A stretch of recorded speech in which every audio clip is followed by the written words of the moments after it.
Bom, galera, hoje é dia de falar um pouquinho aqui sobre a era que acabou na WWE, a era da pandemia, que eu tô chamando de era Thunderdome, né? Era Thunderdome aí, mas obviamente não foi no Thunderdome que isso começou. A WWE chegou a ficar mais ou menos de abril de 2020 até o Summers, né, de 2020 ali, sendo realizada no Performance Center, né? Com algumas edições ali, alguns filminhos. Mas vamos chamar de era Thunderdome. E eu quero falar a respeito aqui de lutadores que carregaram essa era aí, né? Que conseguiram fazer coisas interessantes durante esse tempo de pandemia, o que não é nada fácil, você não ter público. E o público você ter ali sem telas, se algo extremamente diferente. Vocês que estão assistindo aí recentemente a WWE novamente aí com o público estão vendo a diferença, né? Vamos falar sobre eles aqui, né? Porque foi um trabalho que precisa ser elogiado. De modo geral, acho que todo mundo que fez parte dessa era aí, que não tá voltando só agora, tem que ser aplaudido, né? Porque fez um trabalho ali muito bem esforçado, né? Não vou dizer que foi ótimo, porque não foi. Muita gente até parou de assistir por causa disso. Mas vale o esforço, vale o que tentaram fazer aí nesse tempo todo. E aí eu vou começar aqui a lista de hoje citando, claro, o Hurt Business, né? É isso mesmo, citando o Hurt Business. Por que eu cito o Hurt Business, galera? Porque eu não vou dizer que foi só o Bob Lashley, ou que foi só o MVP, ou que foi só ali o Shelton Benjamin, ou o Cedric. Eu acho que os quatro ali fizeram um trabalho legal, mesmo depois ali rolando a separação. Desde quando tava só MVP Lashley, começando ali a se unir, o Lashley largando a Lana, vocês devem se recordar desse período. E depois o próprio grupo, depois quando ele se formou de vez, né? Eu acho que a gimmick era legal, a ideia deles unidos era legal. Era um timing interessante, agiam como se fossem ali mafiosos, né? Homens de negócios ali definitivamente. O MVP foi um bom líder, fazia boas promos, o Bob Lashley extremamente dominante. E o Shelton Benjamin e o Cedric começaram a ter uma relevância que fazia muito tempo que eles não tinham, né? O Shelton Benjamin, eu acho que desde a primeira passagem, e o Cedric talvez desde a divisão Cruiserweight, e olhe lá, né? Eles voltaram a ter alguma significância ali estando nesse grupo. Todos eles conseguiram ter títulos na WWE, que é uma coisa que a WWE gosta de fazer, né? Montar esses grupos, quando vê que os grupos estão funcionando, vai lá e fazem todos ali segurarem o cinturão em algum momento. Foi o que aconteceu ali, né? O título MVP, que era mais um manager, mais ou menos, até ele foi campeão americano, entre aspas, né? Campeão americano, entre aspas, ali eu quero dizer, porque no fim das contas ele não foi campeão definitivamente lá contra o Apollo Crews. Embora depois o Apollo Crews acabou até perdendo o título e o Lashley se tornando campeão americano e depois campeão mundial. Mas tem que estar nessa lista, eles certamente foram um dos grandes destaques no Thunderdome, no Raw Underground, lá quando eles participaram, enfim. Quebraram muito galho, né? E aí eu coloco juntos aqui também Sasha Banks e Bayley, né? Unidas aí, também fizeram um ótimo trabalho. Seja no tempo que elas estiveram como parceiras, isso até antes da pandemia começar, estiveram juntas ali. A Sasha Banks ajudando a Bayley a todo momento a se manter como campeã. As duas depois virando uma dupla campeã também. E a própria Sasha Banks ganhando o título do Raw. Ou seja, elas dominaram os títulos do main roster ali juntas. Sempre foram amigas. E depois a rivalidade entre elas, né? Quando acaba ali então a amizade entre elas, a Bayley acaba traindo a Sasha no fim das contas, atacando a Sasha. Depois a Sasha acaba derrotando a Bayley. E a própria Sasha depois consegue reter o título ali, né?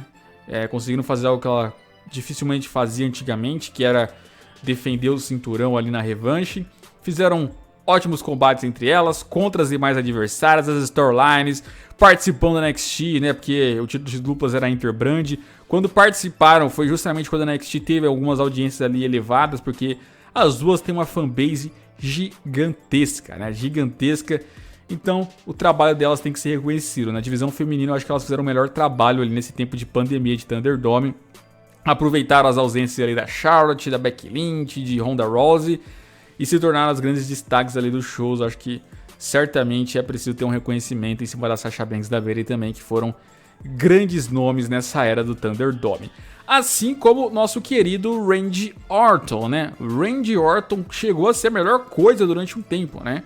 Quando ele estava voltando mais ou menos ali com aquela gimmick de Legend Killer, um pouco depois ali de ele derrotar o Edge naquele combate do Backlash, que pra mim foi o melhor combate do ano na WWE, e ele participou, então consequentemente tem que estar nessa lista aqui também.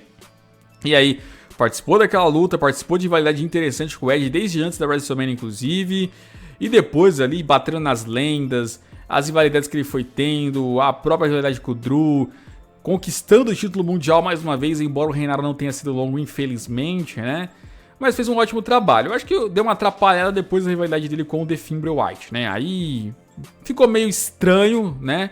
Ainda assim, esteve sempre participativo. E aí, mais recentemente, uma união com o Matt Riddle também aí, que até que surpreendeu muita gente, porque ficou realmente algo legal. Então, acho que o Randy Orton fez um trabalho muito interessante nesse tempo de pandemia, não foi embora, não ficou part-timer coisa nenhuma, participou de quase tudo e vinha sendo a coisa mais interessante da WWE durante um tempo, inclusive no show do Raw, né? Praticamente muita gente só assistiu o Raw pra ver o trabalho de Randy Orton, que há muito tempo não fazia algo tão interessante igual ele fez, principalmente no ano de 2020, né? Então, ele mesmo acho que se manteve satisfeito com isso. Na sequência eu coloco o Drew McIntyre. Drew McIntyre também foi alguém aí que teve que ter muita coragem, teve que se reinventar, teve que fazer muita coisa louca, muito esforço para poder ser um campeão mundial sem público, né? Finalmente, quando ele ia ser campeão mundial, deu o azar de ter a pandemia, então ele teve que ganhar tudo ali em um ambiente sem público, em Performance Center.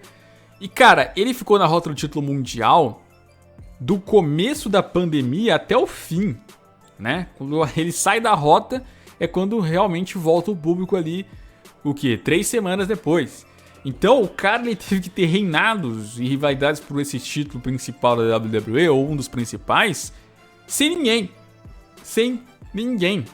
Um trabalho complicado para ele. E ele fez boas lutas, bons combates, rivalidades interessantes, resultados às vezes ali que desagradavam alguns, preferia outro como campeão. Eu mesmo não gostaria que ele tivesse recuperado o título lá contra o Randy Orton, né?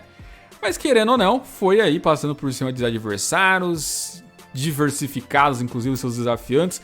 Acho até que ele é um pouco injustiçado por alguns, aí que fala, ai meu Deus, o Drew, insuportável, não sei o que. Acho exagero, acho que o trabalho do Drew precisa ser elogiado e reconhecido. Essa é uma das coisas que eu fico um pouco entristecido às vezes, quando meio que passar essa pandemia toda aí, e esse público ir retornando e tal. Muita gente vai esquecer, né? Vai esquecer de quem realmente trabalhou pra valer aí durante esse tempo, e vai só se preocupar ali com os retornos, só se empolgar com os retornos e meio que ignorar ali quem tava realmente se matando durante todo esse período, né? Infelizmente. E claro que pra fechar aqui temos o Roman Reigns, né? Roman Reigns também fez um ótimo trabalho. Lembrando, ele não chegou no começo lá da pandemia. Tanto que vocês vão lembrar que eu fiz várias críticas na época. Eu falei, cara, ele é o principal nome da WWE. Ele tem que estar lá. Mas ele tem família. Os outros lutadores também têm família. Então, nesse momento, se ele não está no grupo de risco, faça sim um esforço. A WWE precisa dele. A audiência precisa dele. E de fato, o Roman Reigns foi quem chamou a audiência. O Roman Reigns foi quem chamou as principais coisas na WWE. E olha que ele voltou de uma maneira surpreendente. Voltou como heel, né? Fez aquela heel turn, mudou de atitude, melhorou em promos, fez ótimos combates, ótimas rivalidades, um reinado sólido, a união com o Paul Heyman, a aliança com a sua família, a forma como ele vencia sempre com asterisco, as lutas emocionantes. Um Roman diferente, um Roman evoluído, digamos assim.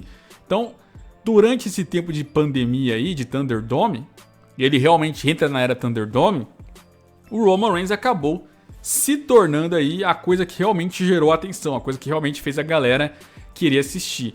Muita gente criticou o Roman Reigns, muita gente fala mal do Roman Reigns, mas, né, em todos os títulos de notícia tem o nome do Roman, porque sabe que o Roman Reigns traz sim engajamento e trouxe nessa pandemia.